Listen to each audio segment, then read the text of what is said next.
تلاوت کرنا، reciting to you our verses, جو بھی اللہ کی آیات ہیں جو اللہ نے نازل کی ہیں وہ سب پڑھ کے سنانا. اینڈ پیوریفائنگ یو، اس کے بعد آپ کا تزکیہ کرنا، ٹھیک ہے، آپ کو صاف کرنا. ٹیچنگ یو دی بک، اس کے بعد کیا، وَيُعَلِّمُكُمُ الْكِتَابَ، کہ آپ کو کتاب کی تعلیم دینا کہ اس کے اندر کیا لکھا ہے، اس کو آپ کیسے سمجھیں گے، یا صرف اس کو پڑھنا کافی ہے، یا سمجھنا بھی ایک اہم ذمہ داری ہے. اور اس کے ساتھ ساتھ وزڈم، حکمت سکھانا. And teaching you that which you did not know, جو آپ کو آج سے پہلے نہیں پتہ تھا کہ اس کو اس طرح بھی پڑھا جائے گا یا کرا جائے گا یا عمل میں لایا جائے گا، وہ اللہ سبحانہ و تعالیٰ ہمیں سکھا رہے ہیں. تو یہاں پر جو بات بتائی جا رہی ہے، اللہ سبحانہ و تعالیٰ ہم کو کچھ علم دینا چاہتے ہیں ان 4 چیزوں کے ذریعے. ان کو ایک ایک کر کے انشاءاللہ ہم سمجھیں گے اور ان کو انالائز بھی کریں گے کہ ان میں سے کون سی چیزیں ہیں جو ہم اب تک کر رہے تھے، یا اور کون سی ہیں جو ہمیں پتہ بھی نہیں کہ ہمیں کرنی تھی. سب سے پہلے جو بتائی گئی ہے بات وہ یہ ہے امپورٹنس آف رسول اللہ صلی اللہ علیہ وسلم. اللہ نے جو نبی اپنا بھیجا، رسول بھیجا، رسالت لے کے امت محمدیہ تک بھیجا، تو اس کی کیا امپورٹنس ہے.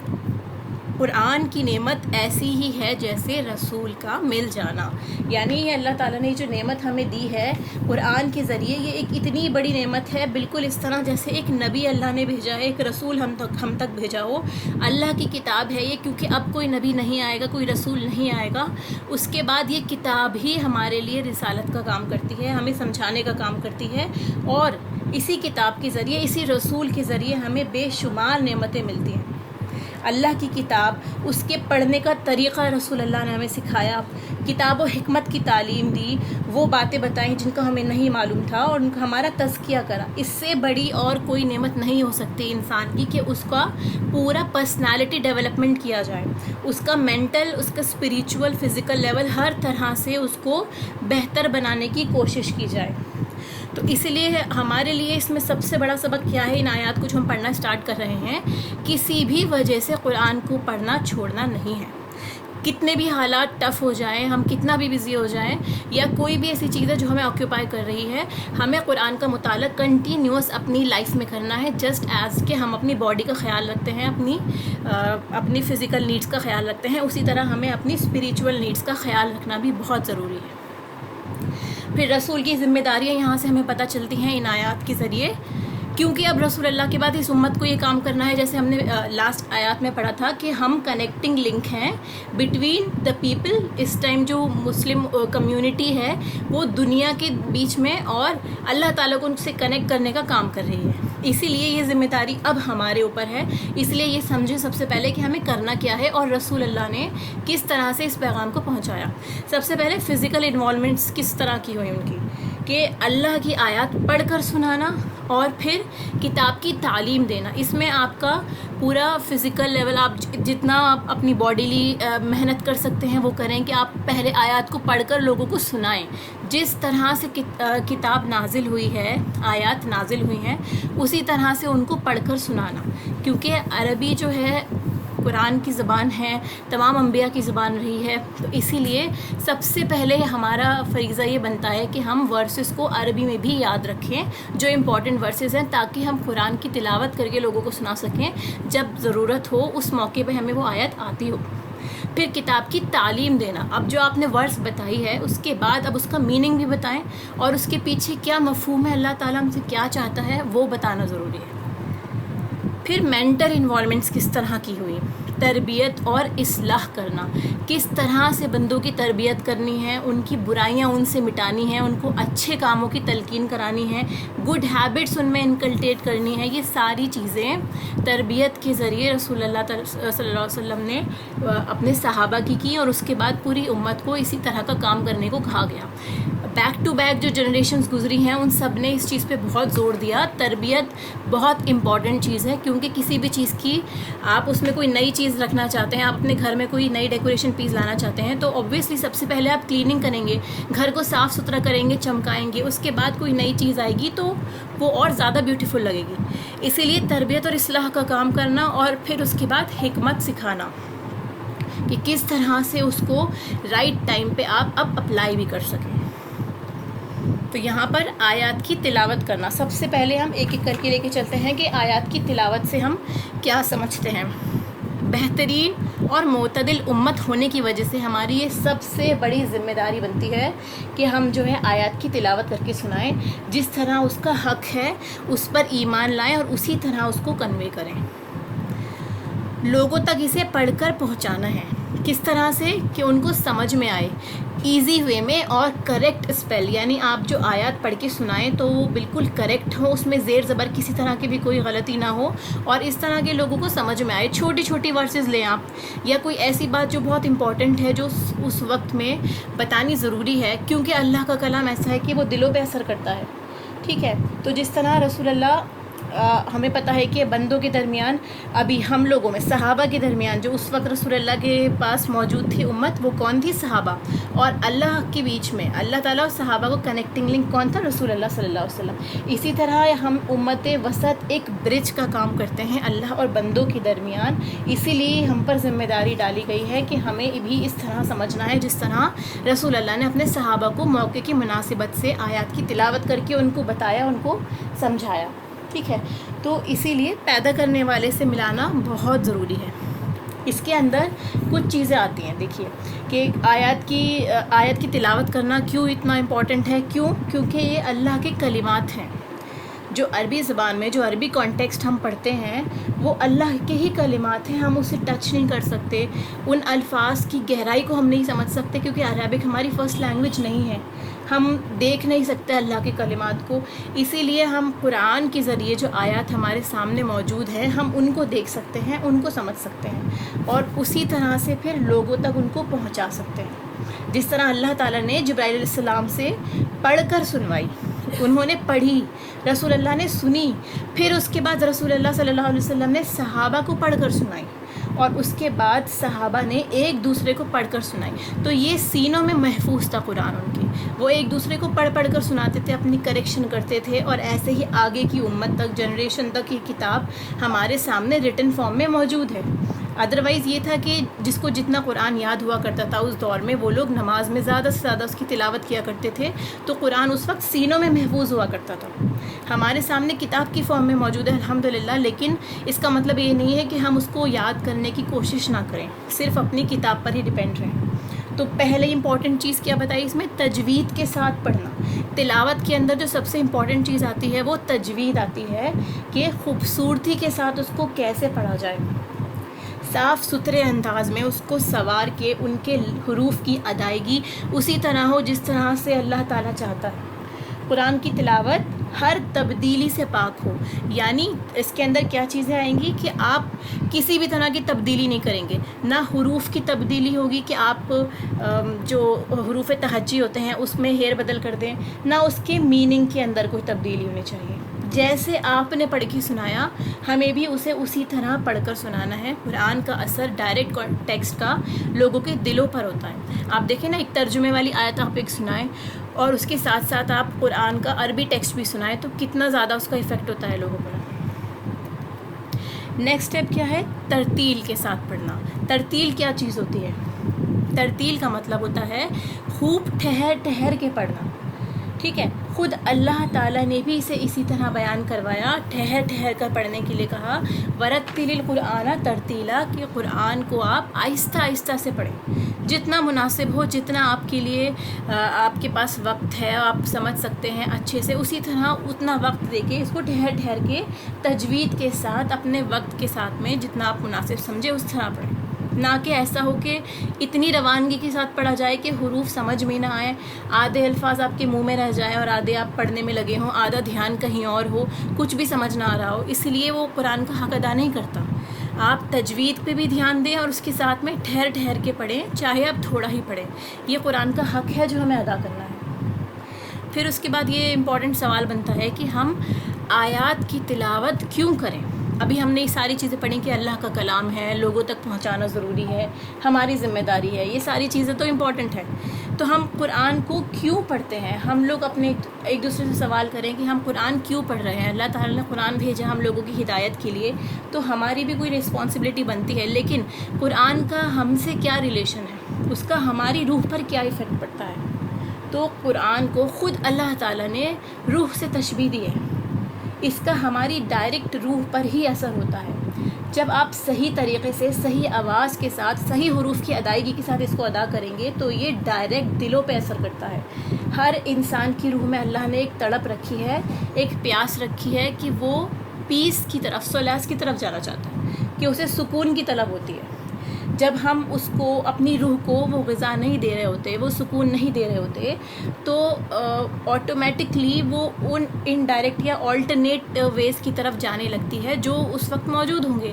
یعنی اگر آپ نے اس کو کریکٹ ڈائٹ نہیں دی تو جو سامنے آپ کے پڑا ہوا ہوتا ہے کوئی بھی کھانے کی چیز, آپ اس کو جب صحیح چیز نہیں کھاتے تو کچھ بھی آپ اٹھا کے منہ میں رکھ لیتے ہیں. اسی طرح سے جب ہم اس کو صحیح چیز نہیں دیں گے اپنی روح کو تو وہ آلٹرنیٹ چیزوں سے اپنا دل بہلانے لگتی ہے. ٹھیک ہے. حدیث کے بھی الفاظ ہیں کہ بعض باتیں جادو کا اثر رکھتی ہیں. جب ہم نے جادو کا چیپٹر پڑھا تھا, ہم نے وہاں بھی ڈسکس کیا تھا کہ کچھ الفاظ, کچھ کلمات ایسے ہوتے ہیں جو جادو کا اثر رکھتے ہیں, انسان کی پرسنالٹی پہ افیکٹ کرتے ہیں. تو اسی طرح سے قرآن کو بھی کہا جاتا ہے کہ اگر ہم قرآن کو خوبصورتی کے ساتھ پڑھیں گے, صحیح طرح سے پڑھیں گے, تو اس کا ڈائریکٹ اثر ہماری روح پر ہی ہوگا. تو تلاوت جو ہے وہ آیات کی ہی تلاوت نہیں ہوتی, اس کا اثر جو ہے وہ اعمال کے ساتھ بھی ہوتا ہے.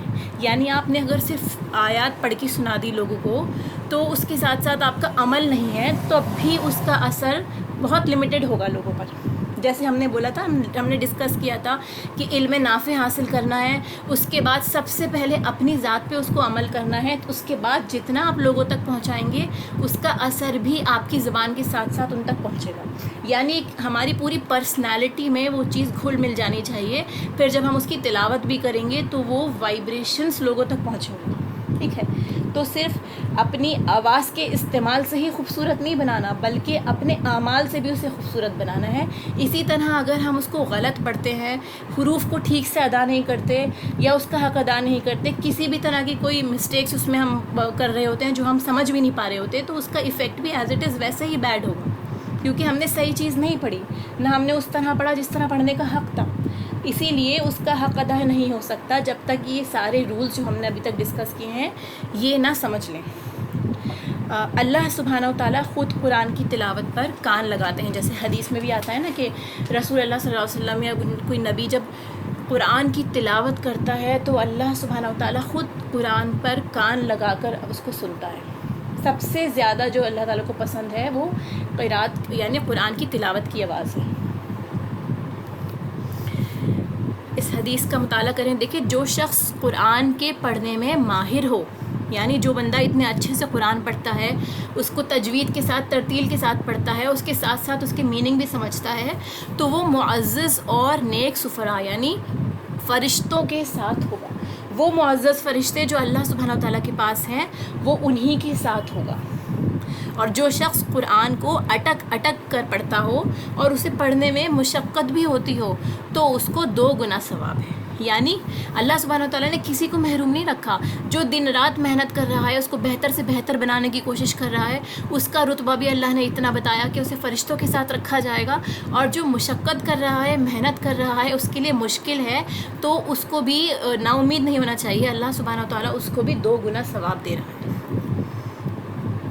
نبی پاک صلی اللہ علیہ وسلم نے ارشاد فرمایا, لوگوں میں زیادہ عبادت گزار وہ ہے جو تلاوت قرآن کریم زیادہ کرتا ہے.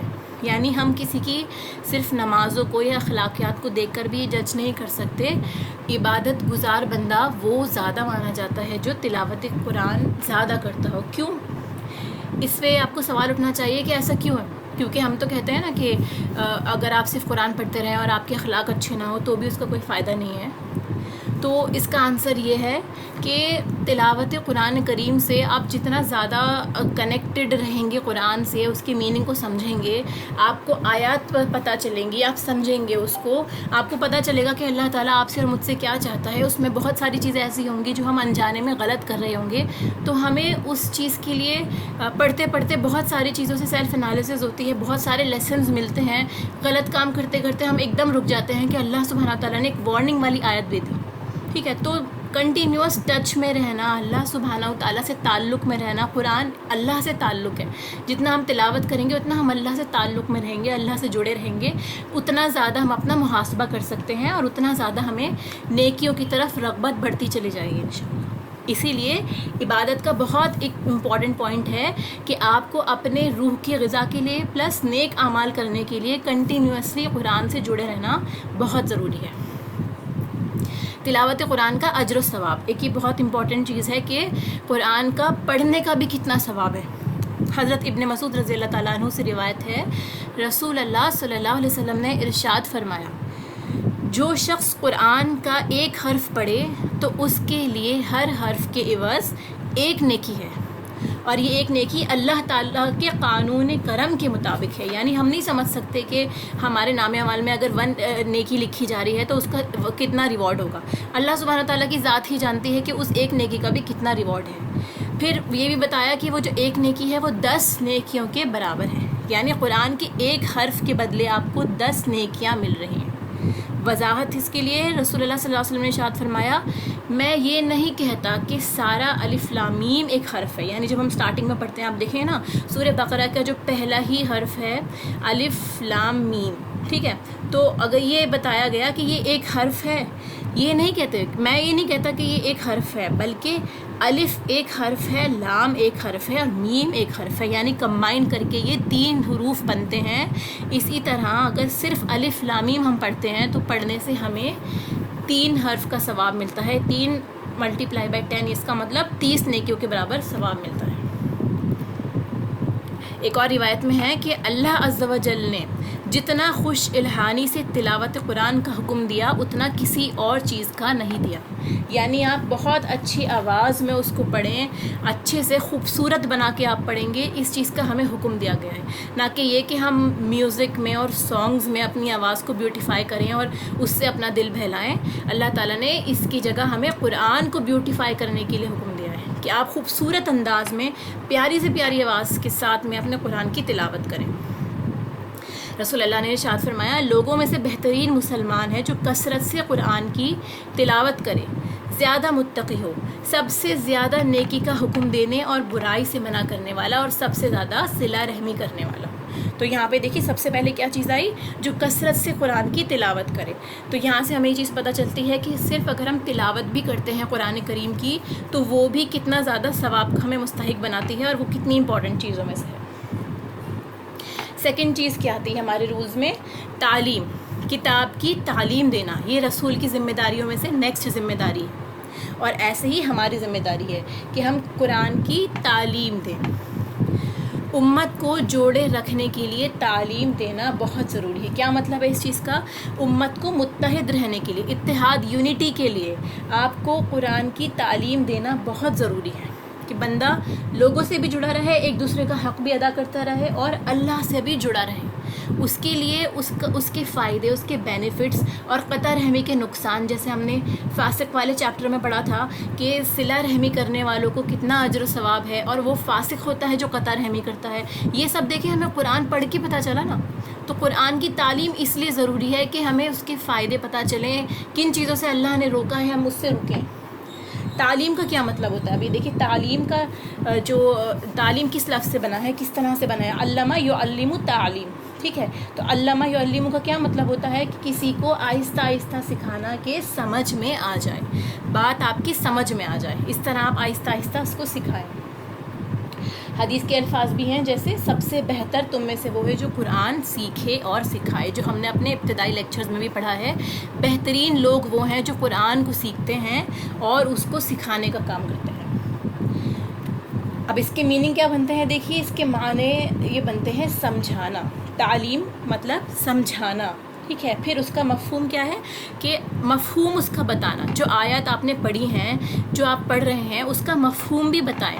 یعنی آپ کو ایک آیت ہے لیکن اس کو سمجھ میں نہیں آ رہا کہ کس کانٹیکسٹ میں بولی گئی ہے، تو اس کے آگے اور پیچھے کی آیات ملا کے آپ پڑھیں کہ ہاں اللہ سبحانہ و تعالیٰ کس واقعے کے بارے میں بات کر رہا ہے یا کس مفہوم کے بارے میں بات ہو رہی ہے. ایسا نہ ہو کہ آپ صرف ایک آیت کو لے لیں، نہ آگے کا سمجھیں نہ پیچھے کا سمجھیں، اور اس کو آؤٹ آف کانٹیکسٹ کوٹ کر دیں یا مس انڈرسٹینڈنگ ہو جائے. اسی لیے مفہوم سمجھنا ضروری ہے جس کے لیے ہم تفسیر پڑھتے ہیں کہ ان آیات کا شان نزول کیا ہے، یا کس وقت میں یہ نازل ہوئی، یا اللہ تعالیٰ نے اس میں کیا بتایا. اور قرآن کی تفسیر سب سے بیسٹ قرآن ہی کرتا ہے. ایک آیت جو ہے اس کی ایکسپلینیشن آپ اگلی آیات میں، اگلے سپاروں میں دیکھیں گے کہ اللہ سبحانہ و تعالیٰ خود قرآن کے ذریعے اس کی تفسیر فرماتا ہے. اس کے بعد نبی پاک صلی اللہ علیہ وسلم کے ذریعے ہم تفسیر دیکھتے ہیں کہ انہوں نے ان آیات کا کس طرح ہم کو مفہوم بتایا. اسی لیے حدیث کی کتابوں کا مطالعہ بھی بہت ضروری ہے. پھر اس کے بعد صحابہ نے اسے کس طرح سمجھا، اس طرح سے ہم اس کے مفہوم کو سمجھتے ہیں، اور تفسیر کی کتابوں میں سے اسی طرح ملتا ہے. پھر غور و فکر کرنا بھی اسی کا ایک میننگ آتا ہے کہ آپ نے جو پڑھا سمجھا، اب آپ کو یہ سمجھ میں آیا کہ اس آیت کا یہ میننگ ہے، پھر آپ اس پہ غور و فکر بھی ضرور کریں. تھوڑی دیر سوچیں بیٹھ کے کہ یہ آیت اس طرح سے ایک میسج دے رہی ہے، تو ہم نے اس کو اپلائی کیا یا نہیں، ہم اب تک ہمارا کیا طرز عمل رہا ہے، کیا ہم ایسا کرتے تھے، اگر ہم اس حال میں ہی اللہ کے پاس چلے گئے تو ہم سے کیا سوال جواب ہوگا، ہم تیار ہیں یا نہیں. اس آیت پہ غور و فکر کرنا، اگر ہم نے اتنا بھی کر لیا آپ یہ سمجھ لیں تو قرآن کے آنے کا مقصد ہم نے پورا کر دیا. کیونکہ غور و فکر کے بنا کوئی بھی آیت ہمارے دل پہ، ہمارے روح پہ اثر نہیں کر سکتی. اگر ہم نے غور و فکر نہیں کیا تو صرف یہ رٹے رٹائے جملے ہوں گے جو ہم دوسروں تک پریچ کر دیں گے، لیکن ہماری خود کی اپنی ذات پہ بھی اثر نہیں ہوگا، اور جو ہماری ذات پہ اثر نہیں ہوا جس چیز کا، وہ ہم دوسروں تک بھی اس کو نہیں پہنچا پائیں گے. تو اس کا پروسیجر کیا بتایا گیا، اس کی ریکوائرمنٹس کیا بتائی. دیکھیے اس کی ریکوائرمنٹس یہ ہیں، یعنی آپ کو تعلیم دینے کے لیے کیا کیا چیزوں کی ضرورت پڑے گی، کن کن ریکوائرمنٹس کی ضرورت ہے. سب سے پہلے ایک ٹیچر کی، ایک استاد کی. استاد کس طرح سکھاتا ہے، بات کو کیسے سمجھاتا ہے کہ اسٹوڈنٹ کو سمجھ میں آ جائے. ایک اچھا ٹیچر جو ہے وہ اسٹوڈنٹ کو اچھے سے نالج جو ہے وہ دے سکتا ہے، لیکن اگر ٹیچر خود ہی نہیں سمجھ پا رہا ہو تو وہ دوسروں کو نہیں سمجھا پائے گا، اسٹوڈنٹس کو نہیں سمجھا پائے گا. اسی لیے ایک استاد کا ہونا بہت ضروری ہے، کیونکہ بعض اوقات بہت ساری چیزیں ایسی ہوتی ہیں جو ہم فرسٹ ٹائم پڑھ رہے ہوتے ہیں، ہمیں نہیں سمجھ میں آتی، تو ہمیں استاد کے ذریعے پڑھنا بہت ضروری ہے. پھر اس کے بعد شاگرد کا، کہ کوئی پڑھنے والا ہو تبھی تو تعلیم دی جائے گی. پھر اس کے بعد کتاب کا ہونا ضروری ہے کہ کنٹینٹ کیا ہے، ہمیں کیا پڑھنا ہے، ہم کس چیز کے بارے میں پڑھنا چاہ رہے ہیں. بکس ہیں، ٹیکسٹ بکس ہیں یا ریفرنس بکس ہیں، یہ ساری چیزیں اس میں اس کی ریکوائرمنٹس میں ہیں. پلس انوائرمنٹ، ماحول کا ہونا یہ بہت ضروری چیز ہے، کیونکہ ہم سب جانتے ہیں کہ اگر ہم اسکول میں اپنے بچوں کو بھیجتے ہیں تو وہ جو وہاں پر اسٹڈی کرتے ہیں اور جو گھر میں اسٹڈی کرتے ہیں اس میں زمین آسمان کا فرق ہوتا ہے. ٹھیک ہے، ایک ماحول کے اندر ڈسپلن ہوتا ہے، روٹین ہوتا ہے. جیسے آپ اس کلاس میں بھی ہے، آپ ایک سیلف اسٹڈی قرآن کی کر رہے ہوں اور ایک کلاس میں بیٹھ کے پڑھ رہے ہوں، یا ایک محفل ہی ہو جہاں پہ سب مل کے قرآن ساتھ میں پڑھ رہے ہوں، ان سب کا الگ الگ ایفیکٹ ہے. تو اسی لیے ماحول کا ہونا بہت ضروری ہے، کیونکہ انسان اپنے ساتھیوں سے بھی سیکھتا ہے. جب ہم ایک دوسرے کو دیکھیں گے تو ایک ہیلدی کمپٹیشن بھی فیل ہوگا، پلس موٹیویشن فیل ہوگی، پلس ہم ڈسکشن کر سکتے ہیں بہت ساری چیزوں پہ. اسی لیے ماحول کا ہونا بھی قرآن کو سیکھنے کے لیے، اس کی تعلیم کے لیے بہت امپورٹنٹ ہے. اور لاسٹ میں اس کے لیے پروسیجر کیا ہے کہ کس طرح سے ہمیں یہ کرنا ہے، گریجولی، دھیرے دھیرے. ایسا نہ ہو کہ ہم اتنا ٹینشن میں آ جائیں یا اتنا اسٹریس میں آ جائیں کہ اتنا سارا ہے اور میرا ابھی تک پیچھے اتنا کچھ مس ہو چکا، تو کس طرح کور اپ ہوگا. آپ یہ سمجھیں کہ تھوڑا تھوڑا کر کے سمجھیں، جہاں سے جس بھی طرح سے آپ جڑ سکتے ہیں جڑ جائیں. یہ نہ سوچیں کہ پیچھے کا کیسے کور ہوگا. اگر ہم آج سے جڑنا چاہتے ہیں ہم آج سے جڑ جائیں. اگر ہم کسی اور جگہ میں کوئی ایسی بات سیکھ رہے ہیں جو آگے کے پاروں میں جاتی ہے، کسی اور ماحول میں، یا پھر آپ یہ سمجھ لیں قرآن سے ریلیٹڈ کوئی بھی آیت آپ کو پتہ چلتی ہے، آپ اس کو دھیرے دھیرے کر کے لیتے رہیں، سمجھتے رہیں. ٹھیک ہے، اسی لیے تھوڑا تھوڑا کر کے لینا زیادہ ضروری ہے. اگر ہم ایک ساتھ سارا کھانا کھا لیں گے، آپ دیکھیں گے نا کہ ہم بہت سارا کھانا ایک ساتھ کھا لیں گے تو وامٹنگ ہو جاتی ہے. اسی طرح بہت سارا علم ایک ساتھ لینے سے بھی انسان کا ایک مینٹل لیول جو ہے وہ ڈسٹرب ہو جاتا ہے، ساری چیزیں مکس ہو جاتی ہیں، پھر اس کے سمجھ میں نہیں آتی بہت ساری باتیں. اسی لیے سلولی کرنا امپورٹنٹ ہے، پلس کنٹینیوسلی، یعنی یہ ایک مسلسل کوشش ہے جو ہمیں آخری سانس تک کرنی ہے انشاءاللہ، جب تک کہ اللہ نے ہمیں زندگی دی ہے. ایسا نہیں ہے کہ ایک ٹائم لمٹ ہے، اس کے بعد ہم یہ سوچتے ہیں کہ اب ہمارا ذہن بند ہو گیا، اب ہم سے نہیں پڑھا جائے گا، نہیں سمجھا جائے گا. تو یہ ساری چیزیں جو ہیں یہ بے بنیاد ہیں. انسان کو لائف ٹائم مسلسل کوشش کرنی ہے سیکھتے رہنے کی اور سکھاتے رہنے کی. پھر اس کے بعد پیشنس بہت ضروری ہے، یعنی صبر کے ساتھ سیکھیں. نبی پاک صلی اللہ علیہ وسلم پر قرآن 23 سال میں آیا. انہوں نے صحابہ کو 23 سال میں اس کو کمپلیٹ کر کے سکھایا دھیرے دھیرے. سورہ بقرہ ہی جیسے ہم نے پڑھا کہ کتنے سالوں میں جا کے کمپلیٹ ہوئی.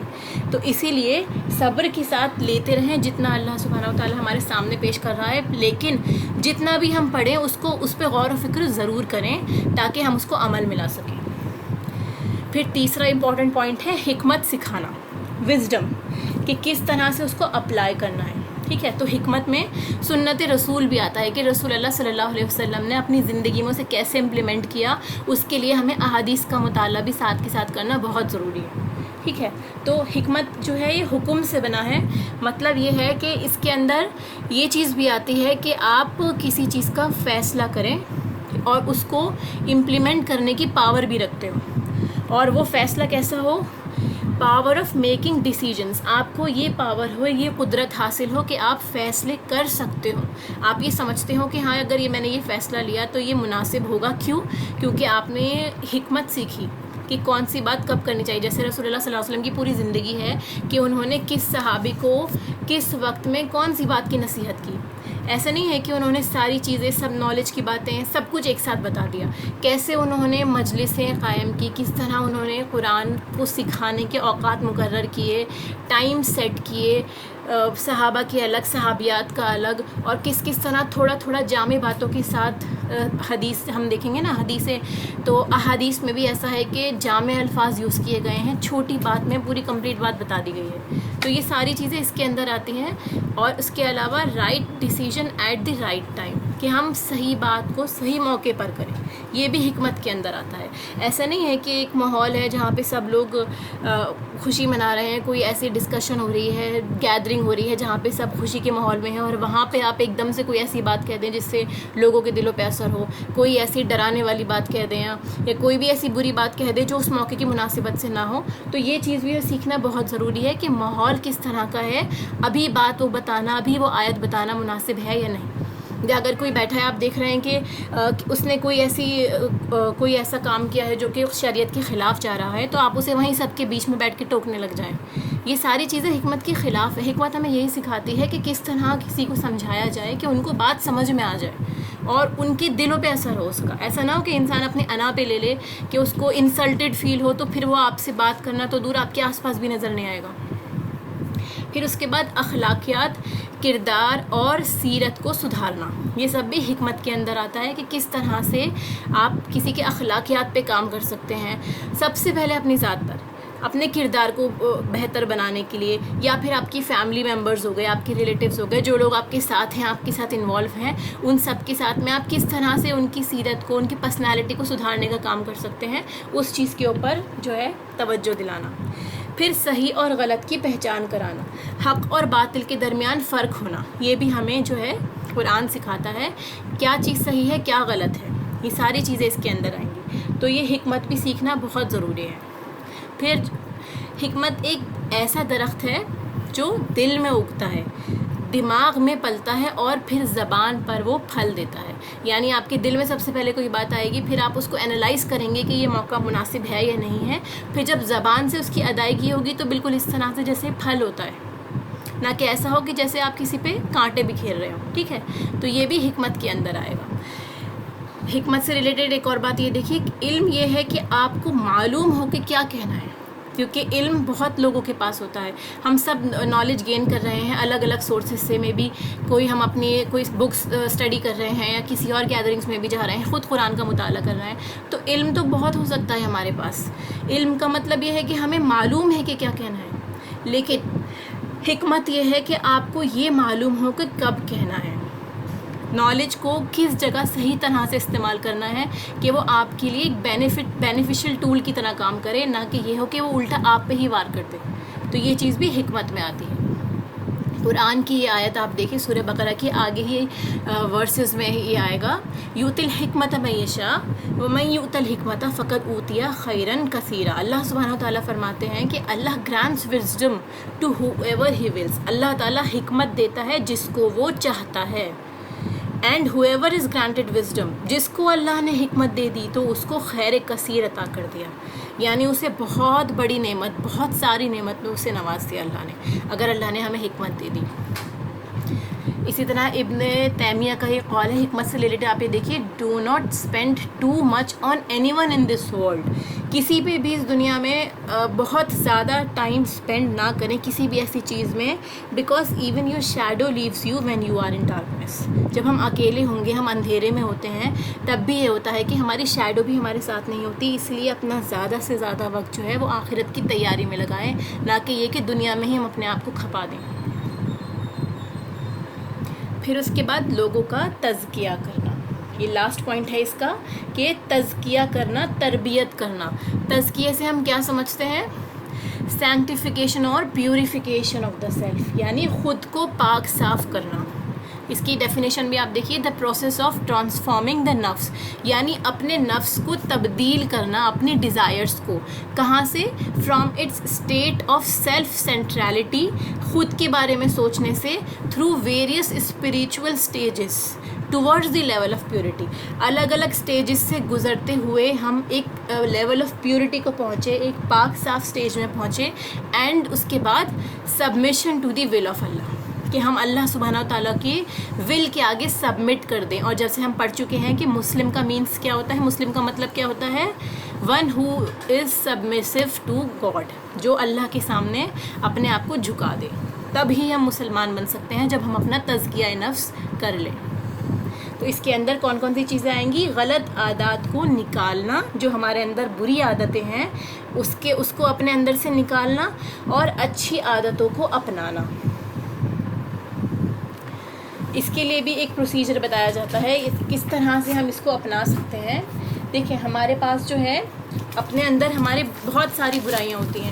ہم یہ سمجھتے ہیں کہ ہمارے اندر جو ہے ساری چیزیں اچھی ہیں، although ہم یہ جو باقی لوگوں سے پوچھیں گے تو وہ آپ کی 10 برائیاں بتا دیں گے آپ کو کہ آپ کے اندر یہ چیز کی کمی ہے. تو اسی لیے سب سے پہلے کیا ہے کہ آپ آئیڈینٹیفائی تو کریں کہ ہمارے اندر برائی کیا ہے. ہم اگر یہی نہیں سمجھیں گے کہ ہمارے اندر کوئی کمی ہے، کسی چیز کی کوئی غلطی ہم کر رہے ہیں، تب تک ہم کیا کریں گے؟ ہم اس کو کریکٹ بھی نہیں کر پائیں گے. تو اسی لیے آئیڈینٹیفیکیشن سب سے امپورٹنٹ ہے، کہ سب سے پہلے اس کو پہچانیے کہ ہماری برائیاں کیا ہیں. پھر اس کے بعد دیکھیے ٹولز کا کیا مطلب ہے؟ کہ ہمارے پاس صفائی کے لیے سامان ہونا چاہیے. ہمارے پاس ایک ایسی چیز ہونی چاہیے جو صفائی میں ہماری ہیلپ کرے، جیسے کہ ہمارے پاس قرآن موجود ہے. پھر اس کے بعد ہارڈ ورک، یعنی محنت کرنی ہے پوری طاقت کے ساتھ، پیشنس کے ساتھ میں، اور سیکھنا ہے، پڑھنا ہے، تاکہ ہمارے عمل بدل سکے، ہم اچھی عادتوں کو اپنا سکیں. کیونکہ کسی بھی عادت کو بدلنے میں ٹائم لگتا ہے، محنت لگتی ہے. پھر اس کے بعد کنٹینیوٹی، یعنی مسلسل صفائی. ایسا نہیں ہے کہ ایک بار آپ نے کر لی تو بس ساری زندگی ضرورت نہیں ہے. جیسے ہم اپنے گھروں کو بھی صاف کرتے ہیں، ہر دوسرے دن ہمیں ضرورت پڑ جاتی ہے. اسی لیے یہ بھی ایک کنٹینیوس عمل ہے، مسلسل صفائی کرنی ہے. پھر اس کے بعد کلیننگ آف ہولسم ایریاز، ہمارے آس پاس کے بھی جتنے ایریاز ہیں، یعنی ہمارا ماحول، ہمارے فرینڈس، ہماری فیملی، ان سب کے لیے بھی ہمیں کنٹینیوس کوشش کرنی ہے. کیونکہ اگر ہم نے صرف اپنے پہ دھیان دیا تو ہم رہتے تو اسی ماحول میں ہوں گے. اسی ماحول میں رہنے سے کیا ہوگا؟ پھر سے گندا ہونے کا شبہ رہے گا، کہ پھر سے آپ انہی چیزوں کے اوپر چلے جائیں جن کا آپ نے تزکیہ کیا ہو. اس کے بعد ایک سٹینڈرڈ مینٹین کرنا ہے. ہمیں یہ پتہ ہونا چاہیے کہ ہم کس کے سٹینڈرڈ پہ آ کے کر رہے ہیں. یعنی ہمارے سامنے ایک اسوہ ہونا چاہیے، ایک ہمارے سامنے ایک چیز ایسی اس طرح کی ہونی چاہیے کہ ہمیں اس کو فالو کرنا ہے. جیسے اللہ سبحانہ تعالیٰ نے اسوہ رسول ہمارے لیے دیا، کہ سب سے بہترین نمونہ تمہارے لیے رسول اللہ صلی اللہ علیہ وسلم کی ذات ہے. پھر اس کے بعد انیشیٹو، سب سے امپورٹنٹ چیز بھی ہے یہ کہ آپ کسی کا انتظار نہ کریں، انیشیٹو لیں اور خود پہ کام کرنا شروع کر دیں. جتنا جلدی ہو سکے اتنا جلدی اس کو سٹارٹ کر دیں. پھر اس کے بعد تزکیہ کب ہوتا ہے؟ جب انسان کو یہ احساس ہو جاتا ہے اور وہ اپنے آپ کو اتنا چمکا لے کہ وہ نبی پاک صلی اللہ علیہ وسلم کے اخلاق کا عکس اس کے اندر آنے لگ جائے. یعنی اللہ نے جو نمونہ بنا کے ہمارے لیے بھیجا ہے، جب تک ہم اس نمونے کی جھلکی بھی نہ دیں تب تک سمجھ لیں ہمارا تزکیہ نہیں ہوا. یعنی ہم باہر سے کتنی بھی کوشش کر لیں، اگر ہمارے اندر سنتیں نہیں آئی ہیں، ہم اتنا فالو نہیں کرتے رسول اللہ کے طریقوں کو، نہ ہم نے ان کی لائف سٹائل کو فالو کیا، نہ سمجھانا پڑھا، تو کیا ہوگا؟ اس وقت تک تزکیہ ہمارا ممکن نہیں ہے. تو اسی لیے سکھانے کے ساتھ ساتھ کیا کوشش کرنی ہے کہ لوگوں کے اندر بھی بھلائی پیدا ہو، ان کے اخلاق بھی چمکے، ان کی عادتیں بھی بدلیں، اور اس کے اندر کیا ہے؟ ہم سب سے پہلے اپنی ذات سے کام شروع کریں.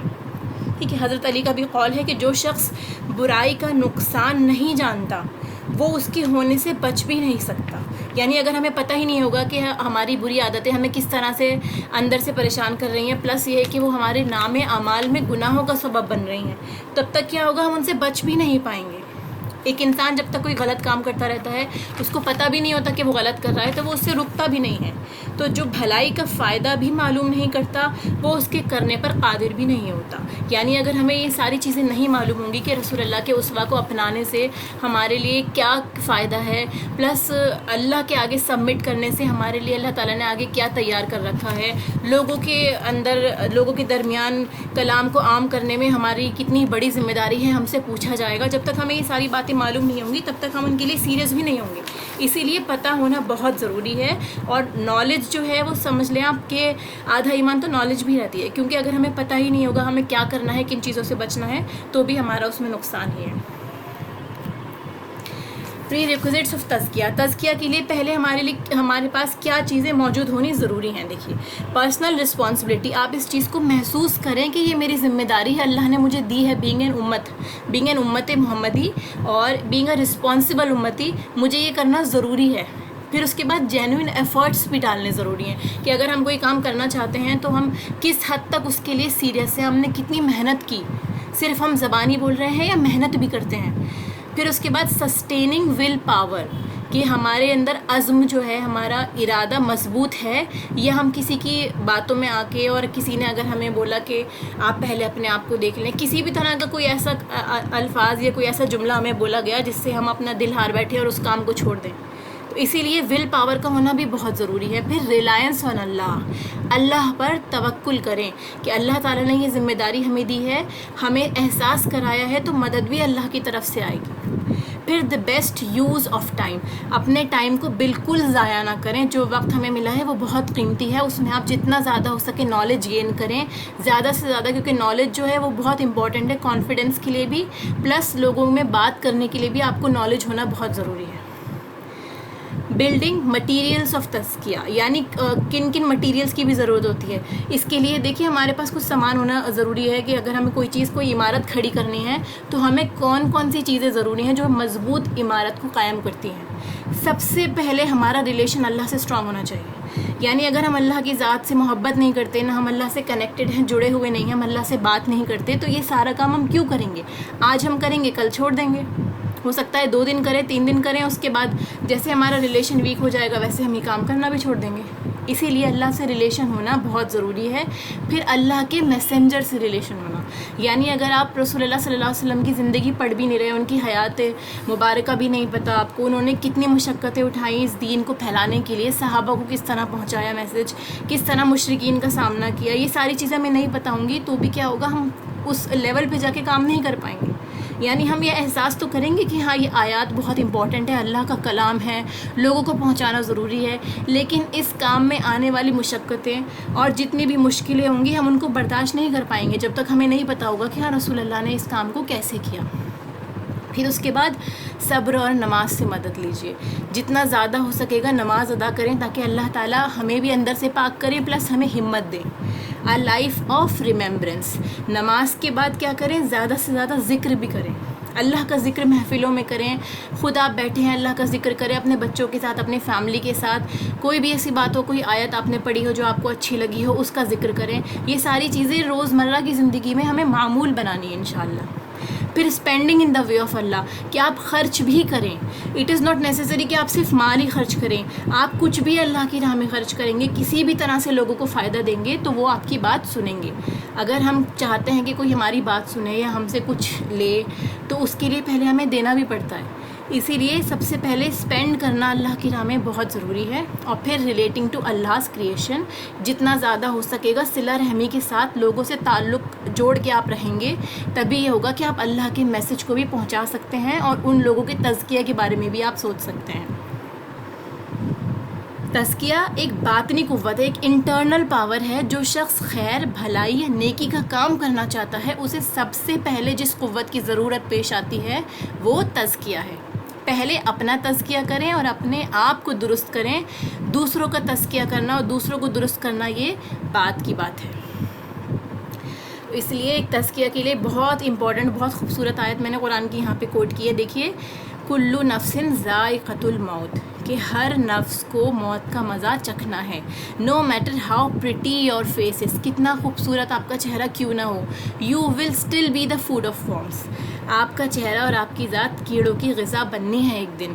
سو set aside your arrogance and remember your grave. اپنے تکبر کو، اپنے آپ کو بڑا سمجھنے کو ایک طرف رکھیں اور اپنی موت کو، اپنی قبر کو یاد رکھیں. یہ سب سے بڑا رول ہے تزکیہ کا. اگر ہم چاہتے ہیں کہ ہمارا تزکیہ ہو تو ہم اپنی موت کو، اپنی قبر کو یاد رکھیں. اور یہ دعا بتائی ہے رسول اللہ صلی اللہ علیہ وسلم نے، اللہم آتی نفسی تقواہا وزکیہا انت خیر من زکاہا وانت ولیہا ومولاہا. او اللہ grant to my soul the sense of righteousness, یعنی اللہ تعالیٰ مجھے تقویٰ عطا فرما، میری نفس کو، میری روح کو، میری ذات کو تقویٰ عطا کر. For you are its best purifier, کہ تو ہی سب سے زیادہ پاک کرنے والا ہے. تزکیہ کرنے والی ذات کس کی ہے؟ اللہ کی ہے. You are its protecting friend and its guardian, کہ تو ہی ہمارا مولا ہے اور تو ہی ہمارا ولی ہے. پھر یہ لاسٹ ورڈ ہے آج کی، فاذکرونی اذکرکم واشکروا لی ولا تکفرون، کہ تم شکر ادا کرو، تم میرا ذکر کرو، میں بھی تمہیں یاد کروں گا، اور میرا شکر ادا کرو، میری شکر گزاری کرو اور ناشکری سے بچو. اللہ سبحانہ و تعالیٰ نے یہاں پہ ایک ہمیں رول دیا ہے، ہم سے کہا ہے کہ تم مجھے یاد کرو گے، میرا ذکر کرو گے تو میں بھی تمہارا ذکر کروں گا. سوری، جیسے ہم نے پڑھا تھا نا کہ اگر ہم اپنی محفلوں میں اللہ کو یاد کرتے ہیں تو اللہ تعالیٰ اس سے بہتر محفلوں میں، جو کہ فرشتوں کی محفل ہے، اس میں ہمارا ذکر کرتا ہے. اسی لیے جو ہے ہمیں ذکر کرنے کو کہا گیا ہے. تو اس ذکر میں کیا کیا چیزیں آئیں گی؟ نعمت کے مل جانے کے بعد اس کا حق ادا کرنا. تو جو ہم جب تک یہ نہیں سمجھیں گے کہ ہمیں اللہ نے کوئی نعمت دی ہے تو پھر ہم اس کا حق بھی ادا نہیں کر سکتے. تو جو اللہ نے ہمیں نعمت دی ہے، سب سے پہلے اس کا اعتراف کریں، اس کا ذکر کریں لوگوں میں کہ ہاں ہمیں یہ نعمت ملی ہے، تبھی اس کا حق ادا ہوگا. اس کے بعد ہی ہم اس کا شکر ادا کر پائیں گے.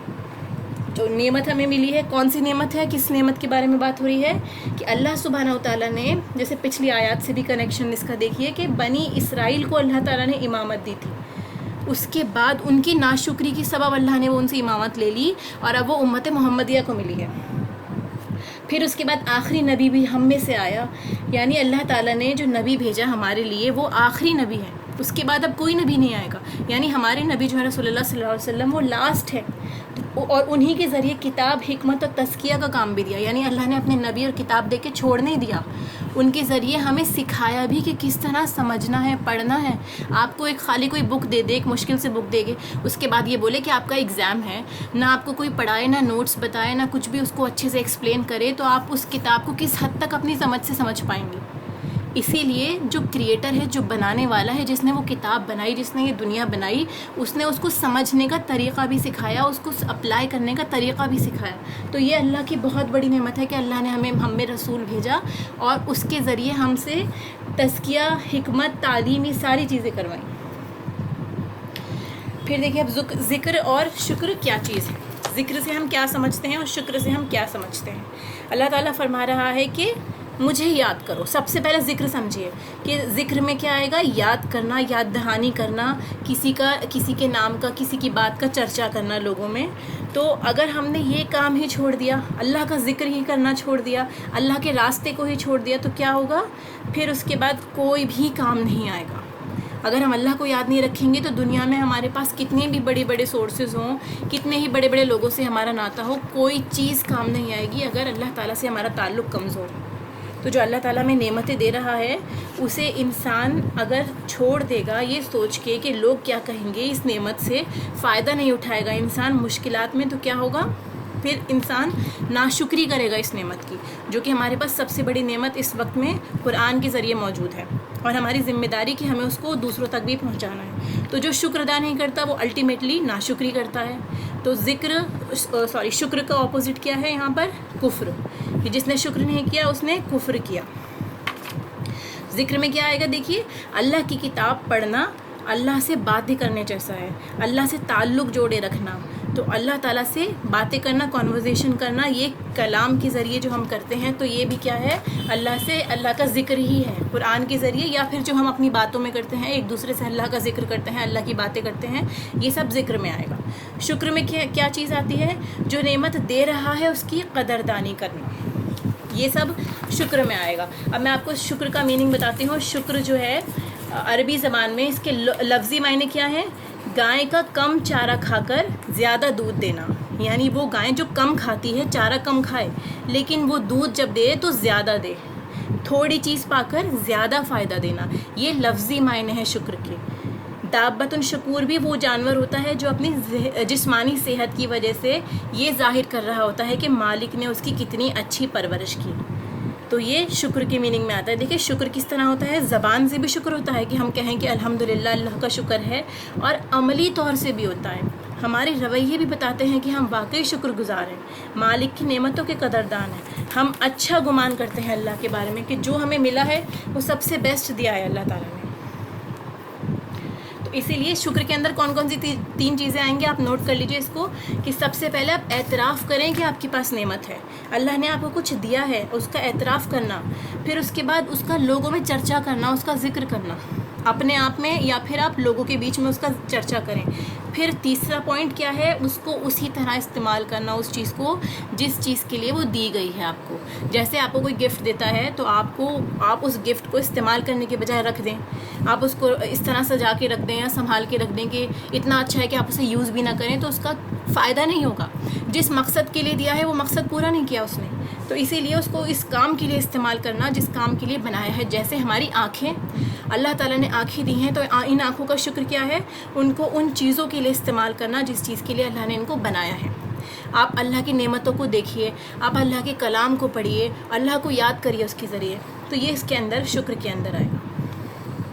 تو اس ورڈ سے ہمیں کیا لیسن ملا کہ اس تاکیدی حکم کا مقصد یہ ہے، یہ یاد دہانی کرانا ہے مومن کو کہ جب بھی مومن کبھی گھر سے بھی نکلتا ہے، اپنے کسی بھی کام کے لیے نکلتا ہے، تو وہ کبھی بھی غافل نہیں ہوتا، وہ اللہ کو کہیں نہیں بھولتا. ایسا نہیں ہوتا کہ ہم کسی کام میں جا رہے ہیں یا کسی بھی ایسے کام میں مشغول اتنا زیادہ ہو گئے کہ ہم بالکل اللہ کو بھول گئے، نمازوں کو بھول گئے، ہم یہ بھی بھول گئے کہ کیا حلال ہے کیا حرام ہے. تو مومن کبھی بھی اللہ کو نہیں بھولتا. کہیں بھی جاتا ہے اس کا فوکس، اس کا مرکز اللہ کی طرف ہوتا ہے، اس کا رخ اللہ کی طرف ہوتا ہے، چاہے وہ زمین میں ہو، چاہے وہ آسمان میں ہو، چاہے وہ ہواؤں میں ہو، کہیں پہ بھی ہو. تو بنیادی غرض کیا ہے، مسلمانوں کو یونائٹ کرنا، کہ ان کا مقصد، ان کا فوکس ایک ہی اللہ کی ذات ہے، اسی کی طرف سب کے سب مل کے متوجہ رہیں. یہ دنیا بھی اللہ نے ہمارے لیے بنائی ہے، اللہ تعالیٰ نے ہمارا گھر بنایا ہے اس کو. تو اس کے سروائیول کے لیے بھی آپ یہ دیکھیں گے نا کہ ہم ایک نیوکلیس ہوتا ہے ہر چیز کا، کہ وہ بالکل سینٹر پوائنٹ ہوتا ہے اس کا فوکس کرنے کی جگہ ہوتی ہے. تو انسان کی زندگی کا جو فوکس ہے وہ اللہ تعالیٰ ہے. تو تمام مسلمانوں کو کیا ہوا، ان کا ایک فوکس پوائنٹ کیا ہوا، توحید، ونس. ان کا اتحاد اسی چیز میں ہے کہ وہ ایک اللہ کو مانیں، اور جو اس اللہ نے ہم سے کرنے کو کہا ہے ہم اس کو ایک ساتھ مل کر کریں گے. تو کیا ہوگا، اس سے مسلمانوں میں بھی یونٹی رہے گی. تو یہ جو ہے مرکز ہمارا ہمیں یونٹی بھی سکھاتا ہے، ایک ساتھ رہنا بھی سکھاتا ہے. تو اس کا پچھلی آیت سے یہ ریلیشن بنتا ہے. دیکھیے ہم نے جو پچھلی آیتیں پڑھی نا کہ تم تفرق میں نہ بٹنا.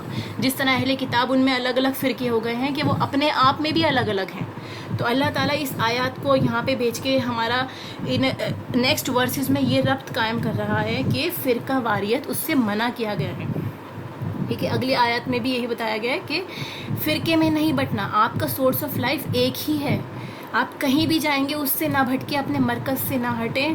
یہی سنت رہی ہے ابراہیم علیہ السلام کی بھی، اور یہی سنت رسول اللہ صلی اللہ علیہ وسلم کی تمام انبیاء کی، کہ انہوں نے توحید کی طرف ہی بلایا. اسی لیے اللہ تعالیٰ نے پچھلی ورسز میں کہا کہ تم جہاں کہیں بھی ہو اپنا رخ کعبے کی طرف کر لو، جہاں کہیں بھی ہو مسجد حرام کی طرف ہو جاؤ، تاکہ ساری دنیا کے مسلمان کہیں پہ بھی ہوں ایک ہی طرف ہو کے وہ ایک اللہ کی عبادت میں لگ جائیں. تو ہم شکر ادا کس طرح کر سکتے ہیں، ہم کیسے اللہ کی نعمتوں کا شکر ادا کر سکتے ہیں. جیسے ہم نے پڑھا کہ اپنی ذمہ داری کو پورا کر کے جو اللہ نے ہمیں دی ہے، اور خوشی کے ساتھ. ایسا نہ ہو کہ ہم اس کو اپنے اوپر بوجھ سمجھیں کہ اب ہمیں کیا کام کرنے کو مل گیا، اتنا مشکل کام، اب تک ہم اپنی دنیا میں بزی تھے اور اپنا کاموں میں لگے ہوئے تھے. یہ ذمہ داری سمجھنا اور اس کو ادا کرنا خوشی کے ساتھ، یہ بہت امپورٹنٹ چیز ہے، اور اس کا ہم سے سوال ہوگا، چاہے ہمیں پسند ہو یا نہ ہو. اس کے بعد کیا ہے مسلسل کوشش، ایسا نہیں کہ آج کریں گے اور کل چھوڑ دیں گے، کنٹینیوسلی کرتے رہنا ہے، ہر دن کرنا ہے، ہر لمحے کرنا ہے، اور جو اصل دین ہے اسی کو ایکسیپٹ کرنا ہے. یعنی کوئی چینجز نہیں، کسی طرح کی تبدیلی نہیں، کوئی خود ساختہ طریقے نہیں، نہ یہ کہ مجھے فلاں آیت پسند ہے یا اس پہ عمل کرنا میرے لیے آسان ہے اور دوسری آیت میرے لیے مشکل ہے کیونکہ میری عادتیں نہیں چھوٹتی، کتنا کوشش کرنے پر بھی. یہ کوئی ایکسکیوز نہیں دینا. اللہ سے دعا کرنی ہے کہ اللہ تعالیٰ ہمارے لیے جو مشکل ہے، جو چیز فالو کرنے کے لیے ہمارے لیے پریشانی ہو رہی ہے، ان سب کو ہمارے لیے آسان کر دیں. شکر میں دیکھیے تھوڑا سا اور اس کے بارے میں پڑھتے ہیں کہ کیا چیز ہوتی ہے. اس کا میننگ ہوتا ہے گریٹیٹیوڈ ایکچولی، اور thankfulness. One of the highest stage to اللہ. یہ ایک بہت بڑی اسٹیج ہے، بہت بڑا درجہ ہے اللہ تعالیٰ کے نزدیک. اور کیا نیچر کیا ہے اس کا شکر کا؟ It is to recognize the value of the gift, کہ ہم گفٹ کی قدر کو پہچانیں. Bounties intellectually and with all the body organs, یعنی ہم اس کو زبانی بھی ذکر کریں ان نعمتوں کا اور ہمارے جسم پہ بھی ان کا اثر نظر آئے. یعنی ہمارے عمل بھی بدلیں، ہمارے ڈیلنگز بھی بدلیں لوگوں کے ساتھ، ہماری مورل ویلیوز بھی بدلیں. کس طرح؟ اکارڈنگ ٹو شریعت، جس طرح اللہ تعالیٰ نے شریعت میں بتایا ہے.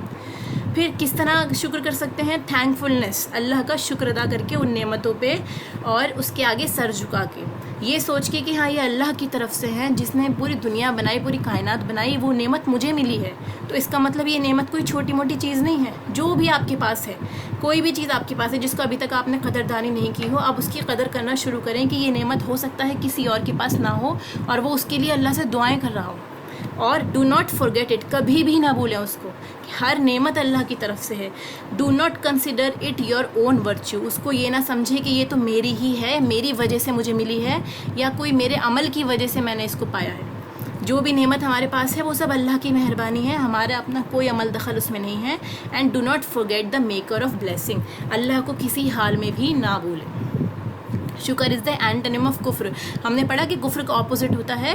The Arabs used to use شکرا فار سم تھنگ ایکسٹرا، جو چیز ایکسٹرا ہوتی تھی اس کے لیے یوز کرتے تھے عرب اس کو، اور ٹو مچ جو بہت زیادہ ہوتی تھی اس کے لیے شکرا کا لفظ استعمال ہوتا ہے. ہینس اللہ از الشکور. اب یہ سوچیے، اللہ از الشکور، سب سے زیادہ شکر گزار، بیکاز ہی آلویز گیوز، جو زیادہ سے زیادہ دیتا ہے، سو مچ اینڈ ایکسٹرا، جو سب سے زیادہ دینے والا ہے، اتنا دیتا ہے کہ وہ دے کے تھکتا نہیں ہے. پھر ہم اس اللہ کی ناشکری کرتے ہیں کہ اللہ ہمارے پاس یہ نہیں ہے، مجھ سے ہی آپ نے لے لیا یا مجھے محروم رکھا. قرآن کی آیت ہے دیکھیے، if you give thanks I will give you more لئن شکرتم لازیدنکم. جب آپ شکر کریں گے کسی بھی حالت میں، اگر آپ کے کوئی ٹریجڈی بھی ہوئی ہے، کوئی چیز آپ سے لاسٹ ہو گئی، کوئی بھی سچویشن ہے، آپ اللہ کا فوراً شکر ادا کریں، کیونکہ اس کے پیچھے آپ کے لیے کیا بہتری ہے آپ اور میں نہیں سمجھ سکتے. اللہ تعالیٰ فرماتا ہے کہ اگر تم شکر کرو گے تو میں تمہیں اور دوں گا. یعنی ہو سکتا ہے اللہ اس سے بہتر چیز ہمیں عطا کر دے اور اس سے کئی گنا زیادہ دے. اسی لیے کوئی بھی سچویشن ہے، اچھی یا بری، آپ فوراً اللہ کا شکر کریں، الحمدللہ علی کل حال. تو اللہ تعالیٰ کا وعدہ ہے کہ وہ آپ کو اور زیادہ دے گا. اسٹیجز آف شکر، سب سے پہلے آپ یہ دیکھیے انیشیل اسٹیج. پہلی اسٹیج کیا ہوتی ہے کہ انٹلیکچوئل لیول پہ پتہ چلتا ہے کہ آپ باتیں کرنے لگتے ہیں اس کے بارے میں کہ آپ نے ابھی یہ سیکھا. Correct understanding of true meaning of شکر. اب آپ کو پتہ چل رہا ہے کہ ہاں شکر کیا ہوتا ہے، ابھی تک آپ کو نہیں پتہ تھا. And realisation of the honour of the benefactor, جس نے آپ کو دیا ہے آپ نے اس کی قدر کرنی شروع کی. فائنل اسٹیج کیا ہوتی ہے شکر کی کہ اب وہ آپ کی باڈی پر اس کا اثر ہونا شروع ہو گیا، آپ کی عبادات میں پلس آپ کے دنیاوی معاملات میں بھی آپ شکر دیکھیں گے. آپ یہ دیکھیں گے کہ آپ کوئی کام کرتے ہیں، آپ اپنے آفس ایریا میں ہیں، اسکول میں ہیں، کالج میں ہیں، کہیں پہ بھی ہیں، آپ ہر حال میں شکر گزار ہیں. کوئی بھی چیز آپ کو ملتی ہے، ہو سکتا ہے آپ کے کلیگس کو، آپ کے فرینڈس کو، یا آپ کی فیملی ممبر کو کوئی چیز زیادہ مل رہی ہے آپ کے مقابلے میں، تب بھی آپ شکر ادا کر رہے ہیں. تو یہ ہر چیز میں آپ کی پوری سوشل لائف میں نظر آئے گی، اور اس کس کے مطابق ہوگی؟ شریعت کے مطابق. کوئی چیز ایسی نہیں ہوگی جو بغیر شریعت کے ہو. تو یہ ایک سٹیج کی شکر کی فائنل سٹیج بتائی جاتی ہے. پلس لیول کیا ہوتا ہے شکر کے؟ سب سے پہلے دیکھیے، میک شکر ان ایز اینڈ کمفرٹ. بندہ جو ہے سب سے پہلے وہ اچھے حالات میں شکر کرنا شروع کرتا ہے اور اللہ کا شکر ادا کرتا ہے کہ اللہ نے مجھے یہ نعمت دی. یہ پہلا لیول ہے کہ ہم کوئی چیز پاتے ہیں، کوئی نعمت ہمیں ملتی ہے تو ہم کہتے ہیں الحمدللہ اللہ نے ہمیں یہ دیا. لیکن دوسرا لیول کیا ہے دیکھیے کہ میک شکر ایون وین ان ڈیفیکلٹی. آپ کے حالات برے ہیں، آپ کو کوئی چیز اسٹرائک کری ہے، کوئی ٹریجڈی آپ کے ساتھ ہوئی ہے، تب بھی آپ شکر ادا کر رہے ہیں. اسی لیے دو طرح کے لوگ ہو گئے. سب سے پہلے جو مشکلوں میں بھی اللہ سے راضی ہوتے ہیں, وہ اس میں بھی ایک پلیجر ڈھونڈ لیتے ہیں, ایک خوشی محسوس کرتے ہیں مشکل وقت میں بھی. ان کو اس وقت میں بھی اللہ کی رضا سب سے زیادہ مطلوب ہوتی ہے. دوسرے طرح کے لوگ کون ہوتے ہیں؟ جو کمفرٹ میکس دیم ہیپی. جب انہیں کوئی نعمت ملتی ہے تو وہ خوش ہوتے ہیں. They find no pleasure in difficulty. وہ غلط ٹائم پہ یا پھر ایسے ٹائم پہ جب ان کو ڈیفیکلٹیز ہو رہی ہے اس وقت میں ان کو خوشی نہیں ہوتی, لیکن اچھے وقت میں وہ خوش ہو رہے ہوتے ہیں. یہ دونوں طرح کے لوگ ہوتے ہیں. پھر ہاؤ ٹو ڈو شکر, کس طرح آپ شکر کر سکتے ہیں؟ از ٹو بی ہیپی. جو آپ کے پاس ہے آپ اسی میں ہیپی رہیں, کنٹینٹ رہیں اور اللہ کا شکر ادا کریں. پروفٹ محمد صلی اللہ علیہ وسلم has said, he who does not thank Allah for small favours, کہ جو بندہ اللہ کا چھوٹی چیزوں پہ, چھوٹی نعمتوں پہ شکر نہیں ادا کرتا, will not thank him for great ones. یعنی آپ صرف اس چیز کا انتظار نہ کریں کہ جب تک اللہ تعالیٰ آپ کو بہت بڑی نعمت سے نہیں نوازتا تب تک آپ کو کچھ بھی نہیں ملا, آپ کیوں شکر ادا کریں گے؟ جو چھوٹی چھوٹی نعمتیں آپ کے پاس ابھی موجود ہیں, آپ یہ دیکھیں نا, ہمارے ہاتھ, ہماری آنکھیں, ہمارا ایک ایک سانس لینا, ہمارا ٹائم پہ کھانا ہمیں ملنا, ہمارے سر پہ چھت ہونا, یہ ساری چیزیں اللہ کے فیورز میں سے ہیں, لیکن ہم اس کو سمجھ بھی نہیں پاتے. تو جو چھوٹی چیزوں پہ, چھوٹی نعمتوں پہ اللہ کا شکر نہیں ادا کرتا, وہ بڑی پہ بھی نہیں کرتا. پھر the desirability of prostrating out of gratitude. شکر کی ایک بہت بڑی نشانی ہے کہ بندہ اللہ کے آگے سجدے میں گرتا ہے. جو بندہ اللہ کا واقعی شکر کرتا ہے وہ اللہ کے آگے سجدے میں ضرور گرے گا. چاہے وہ سجدہ شکر ادا کرے, کوئی نعمت آپ کو ملی ہے آپ فوراً اللہ کے آگے سجدے میں گر جائیں. کوئی خوشی کی خبر آپ کو ملی ہے, آپ سجدہ شکر ادا کر دیں. لیکن اگر آپ نماز بھی نہیں پڑھتے, سجدے بھی نہیں کرتے, اللہ کا شکر ادا کس طرح کریں گے پھر؟ حضرت ابو بکر رضی اللہ said that when the Prophet صلی اللہ علیہ وسلم heard any news that made him glad, رسول اللہ صلی اللہ علیہ وسلم کوئی خوشی کی خبر جب بھی سنتے, he would fall down prostrating to Allah. کوئی بھی خوشی کی خبر ہوتی, رسول اللہ صلی اللہ علیہ وسلم سجدہ شکر ادا کرتے اللہ کے سامنے, چاہے آپ کہیں پہ بھی ہو. اور سجدہ شکر کے لیے اٹ از ناٹ نیسیسری کہ آپ کا وضو ہو یا آپ قبلہ رخ, کہیں پہ بھی ہوں آپ فوراً اللہ کے آگے جھک جائیں, وہ سجدہ شکر ہے. پرفارم 2 رکعت صلاح اور گفٹ چیریٹی, یا تو آپ 2 رکعت نفل ادا کر دیں یا پھر آپ کوئی چیریٹی دے دیں, یہ بھی شکر ادا کرنے کا ایک طریقہ ہے. دا پروفٹ صلی اللہ علیہ وسلم said, the one who does not give thanks to people does not give thanks to Allah. اب یہاں پر اللہ تعالیٰ کی بات بندوں کا بھی بتایا گیا ہے کہ جو بندوں کا شکر ادا نہیں کرتا, یعنی آپ کے آس پاس میں آپ کی فیملی, آپ کی مدر, کوئی بھی جو بھی آپ کے ساتھ میں کوئی بھی اچھا کام کرتا ہے یا آپ کو کسی بھی طرح کا کوئی فیور دیتا ہے, اگر آپ اس کا شکر ادا نہیں کرتے تو آپ اللہ کا بھی شکر ادا نہیں کرتے. To use one's positions, wealth, status, intelligence اور ہیلتھ ان حلال وے, یعنی آپ ان چیزوں کا حلال طریقے سے استعمال کر رہے ہیں, نہ کہ غلط طریقے سے ان چیزوں کا استعمال کر رہے ہیں. یہ بھی شکر کے اندر آئے گا. جیسے ہم نے پڑھا نا, جس چیز کے لیے وہ بنائی گئی ہے نعمت, اللہ نے جو آپ کو دی ہے, اس کا صحیح استعمال کرنا بھی شکر ہے. یعنی اپنے ہاتھوں کا صحیح استعمال کرنا, آپ لوگوں کے لیے کوئی فائدے کی چیز کر رہے ہیں, کچھ اچھا کوک کرتے ہیں, لوگوں کو کھانا کھلاتے ہیں, آپ اپنے نوٹس بنا رہے ہیں, قرآن پڑھ رہے ہیں, کوئی بھی ایسا کام جو اپنے ہاتھ سے کر رہے ہیں آپ حلال وے میں, وہ سب چیزیں اس کا شکر ادا کرنا ہی ہے. اور اس کے بعد کیا ہے, وَأَمَّا بِنِعْمَتِ رَبِّكَ فَحَدِّثْ, کہ لوگوں کے درمیان اللہ کی نعمتوں کا ذکر بھی کریں, بتائیں لوگوں کو کہ اللہ نے یہ نعمتیں دی ہیں ہمیں. پھر فالٹ ان ایکسپریشن آف شکر, دس از دا لاسٹ سلائڈ, کہ شکر کے اندر جو سب سے بڑی کمی ہماری ہے وہ کیا ہے کہ ہم الحمدللہ کہہ دیتے ہیں. اگر ہم سے کسی نے پوچھا کہ کیسے حال چال ہیں آپ کے, کیا چل رہا ہے آج کل, تو ہم کہتے ہیں الحمدللہ. ہم نے الحمدللہ زبانی تو بول دیا, اس کے آگے ہم کیا کہتے ہیں, بڑی مشکلیں چل رہی ہیں آج کل, بڑی پریشانی چل رہی ہے, کام نہیں چل رہا, گھر میں بیماریاں ہیں, ایکسیکٹرا ایکسیکٹرا. تو یہ چیزیں کیا ہیں, یہ شکر نہیں ہے, کیونکہ ہم نے اس کے اندر شکایتیں باندھ دی اپنی, اور ہم اپنے آپ کو مجبور اور اس طرح ظاہر کر رہے ہیں کہ ہم پہ بہت زیادہ ظلم ہو رہا ہے. تو ہم نے اللہ کا شکر ادا کہاں کیا؟ صرف الحمدللہ کہنا شکر ادا کرنا نہیں ہے, بلکہ ایسا ہو کہ آپ کی باتیں جو آپ بیان کر رہے ہیں لوگوں سے, جو آپ محسوس کر رہے ہیں, آپ کے احساسات بھی اللہ کا شکر ادا کرتے ہو, اس میں کسی بھی طرح کی کوئی شکایت اور کوئی ملاوٹ نہ ہو. وہ ہوتا ہے ایکچوئل شکر. تو اور اس کے بعد یہ بتایا, دیکھیے Y would one not do شکر, کوئی شکر ادا کیوں نہیں کرتا؟ کیونکہ many people wrongly think that money is the only valuable thing. بہت سارے لوگ سوچتے ہیں کہ مال کا ہونا, مال کی کثرت کا ہونا, نعمتوں کا ہونا, یہی چیز اللہ کی طرف سے نعمت ہے. باقی نعمتوں کو وہ بھول جاتے ہیں. Hearing, vision, sanity and health, ہم صحیح صحت میں ہیں, ہم سین حالت میں ہیں, مجنون نہیں ہیں، پلس ہم دیکھ سکتے ہیں، سن سکتے ہیں، کھا سکتے ہیں، یہ ہر چیز نعمت ہے. لیکن زیادہ تر انسان اکثریت کیا سمجھتی ہے کہ اگر ان کے پاس زیادہ پیسے ہیں، زیادہ مال ہے تو ہی وہ، اس کا مطلب ہے کہ وہ نعمتوں میں ہے. باقی ساری چیزوں کو ہم بھول جاتے ہیں. The Prophet صلی اللہ علیہ وسلم said, there are two blessings which many people lose, health and free time for doing good. یعنی دو نعمتیں جو اللہ نے دی ہیں ان کا ہم سب سے زیادہ ان کی ناشکری کر رہے ہیں. وہ کیا ہے؟ صحت اور فراغت. جب ہمارے پاس صحت ہے ہم اس وقت اپنی صحت کو ضائع کر رہے ہیں، اور جب ہم بیمار پڑ جاتے ہیں اس وقت ہم نیکیاں نہیں کر پاتے. اسی طرح فارغ ٹائم، ہمارے پاس فری ٹائم ہوتا ہے تو ہم اپنے موبائل میں، ٹی وی میں یا گوسپس میں کسی بھی چیز میں لگ جاتے ہیں، ہم اپنے وقت کو ضائع کر دیتے ہیں.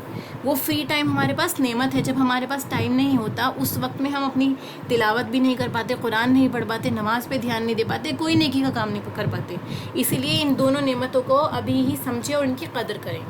حضرت عائشہ رضی اللہ said, whenever a servant drinks a drop of water which gets into his body, کہ جب بھی کوئی بندہ ایک گھونٹ بھی پانی کا پیتا ہے اور وہ اس کو بنا نقصان پہنچائے اس کی باڈی سے باہر آ جاتا ہے تو اس کے اوپر شکر ڈیو ہے.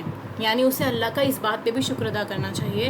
اس لیے اللہ تعالیٰ کو شکر ادا کرتے ہیں کہ اللہ تعالیٰ نے ہمیں توفیق دی کہ ہم نے ان چیزوں کو سمجھا. اللہ تعالیٰ سے دعا ہے کہ اللہ تعالیٰ ہمیں بھی شکر گزار بندوں میں شامل فرمائے، ہمیں سچے دل سے شکر ادا کرنے والا بنائے. اور جیسے قرآن کا حق ہے جو ہم نے آج ورسز میں پڑھا کہ تعلیم اور اس کے علاوہ تزکیہ، تلاوت، یہ ساری چیزیں ہم لوگوں کو سیکھنی ہے اور اللہ تعالیٰ ہمیں ان پہ عمل کرنے والا بنائے. وآخر دعوانا الحمد للہ رب العالمین. سبحانک اللہم و بحمدک، اشہد ان لا الہ الا انت، استغفرک و اتوب الیک. السلام علیکم ورحمۃ اللہ وبرکاتہ.